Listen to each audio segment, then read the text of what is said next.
संकल्पाच्या सोबत सोलापूर जिल्ह्यातली ग्रामीण भागातली जनता पण आमच्यासोबत राहील आणि जे यश आम्हाला नगरपालिकेमध्ये मिळालं, जे यश आम्हाला महानगरपालिकेमध्ये मिळालं, तेच यश आम्हाला येणाऱ्या जिल्हा परिषद आणि पंचायत समितीच्या निवडणुकीत ते मिळेल आणि बहुतांश सदस्य हे भारतीय जनता पक्षात निवडून येतील.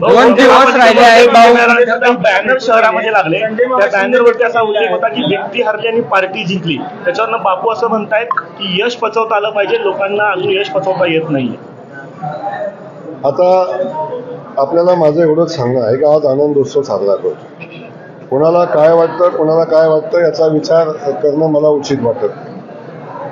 भारतीय जनता पक्षाच्या या निवडणुकीमध्ये माझ्या भारतीय जनता पक्षाच्या कार्यकर्त्यांनी मनापासून मेहनत घेतली, माझ्या सहकार्याने मेहनत घेतली आणि ती मेहनत घेत असताना काहींनी केली काहींनी नाही केली हा विषय वेगळा आहे.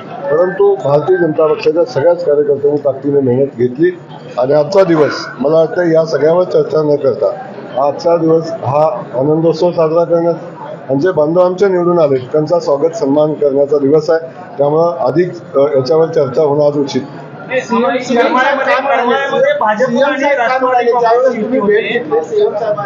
त्यांच्यावर चर्चा केली आणि फिगर सांगितला, काय म्हणाले सोलापूरकरांच्या? सीएम साहेबांनी मनापासून आनंद व्यक्त केला, सोलापूर शहरातल्या जनतेला मनापासून धन्यवाद दिले आणि सीएम साहेबांनी सांगितलं की आपली जबाबदारी सोलापूर शहराच्या प्रती आणखीन वाढलेली आहे आणि हे काम आपल्याला एवढा मोठा जनाधार दिल्यानंतर लोकांच्या अपेक्षा पूर्ण करणं ही आपली जबाबदारी आहे आणि त्या जबाबदारीने तुम्ही सगळेजण काम करा अशा पद्धतीच्या भावना सीएम साहेबांनी व्यक्त केल्या. शहरातल्या नागरिकांचे मनापासून धन्यवाद मानले. ज्या लोकप्रतिनिधींनी यामध्ये भाग घेऊन या निवडणूक जिंकण्यासाठी प्रयत्न केले त्यांनाही मनापासून त्यांनी धन्यवाद दिले, त्यांचंही कौतुक मनापासून केलं आणि निवडून आलेल्या सगळ्याच नगरसेवकांचं कौतुक केलं.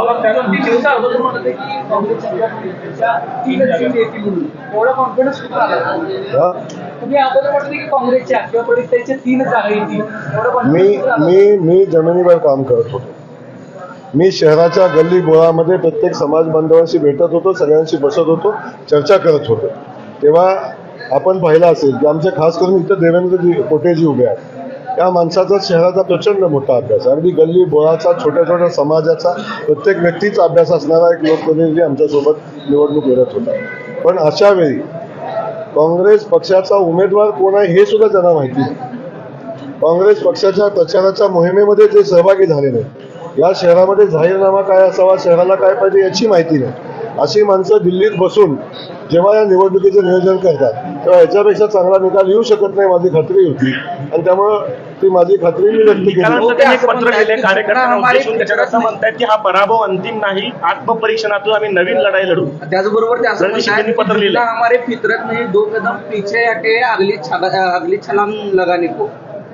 वो 2 कदम पीछे नहीं हटे है, 2 कदम पीछे नहीं हटे, 50 कदम नीचे गिरे है, गिरे तो भी टांग ऊपर, अशा पद्धतीची भूमिका घेऊन जर आपण बोलणार असू तर मला वाटतं याच्यापेक्षा वेगळं काय असू शकतं. माझं काहीच म्हणणं नाही. काही खूप मोठ्या पॉलिटिशियन आहेत, दिल्लीच्या राजकारणामध्ये आहेत, राहुल गांधीच्या जवळ आहेत, तिथला अभ्यास खूप चांगला आहे आणि अशी एक नेता शहराला मिळाल्या की जे दिल्लीत बसून शहरातलं काम करतात, शहराच्या सगळ्या व्यवस्थेवर लक्ष ठेवतात. त्यामुळं एवढी दूरदृष्टी असलेल्या नेत्या या शहराला मिळाल्याचा आनंद आहे. करमाळ्यामध्ये भाजप आणि राष्ट्रवादी अजित पवार गटाची युती होती अशी एक चर्चा आहे. संजय मामा देखील आपली भेट घेतली. करमाळ्यामध्ये संजय मामा शिंदेने आपली भेट घेतली आणि भाजप आणि राष्ट्रवादी काँग्रेसची युती होण्याची चर्चा आहे. काय नक्की यामध्ये? नाही, आमच्या दोघांच्या युतीचा प्रस्ताव समोर आला आणि आमची साधक बाधक चर्चा झालेली आहे. अंतिम निर्णय उद्या होईल. परंतु करमाळ्यापुरता जो विषय आहे तर आम्ही सोबत लढण्याचा निर्णय करतोय, अजून झालेला नाही. जर सगळं व्यवस्थित झालं तर करमाळ्यापुरता आमचा निर्णय होईल. बाकी ज्या ज्या ठिकाणी आवश्यक आहे त्याच ठिकाणी युती होईल. ज्या ठिकाणी आमचं युती होणार नाही, खास करून अक्कलकोटमध्ये सचिन दादासोबत आमच्या कोणाची युती होणार नाही, आमचं सचिन दादा एकटा लढणार आहे. त्यामुळे ज्या ज्या ठिकाणी आपण युती होईल अशा ठिकाणी आपण करू, जिथं होणार नाही तिथं होणार. विजयाच्या मिरवणुकीमध्ये आपण निशाणा साधलाय आणि असं करून तुम्ही इशारा करतात. ट्रिगर नेमकं कोणावर होतं? माझा ट्रिगर कुणावर होतोय सोलापूरच्या जनतेला माहिती आहे, पत्रकारांना माहिती असायलाच पाहिजे होतं असं माझं मत आहे.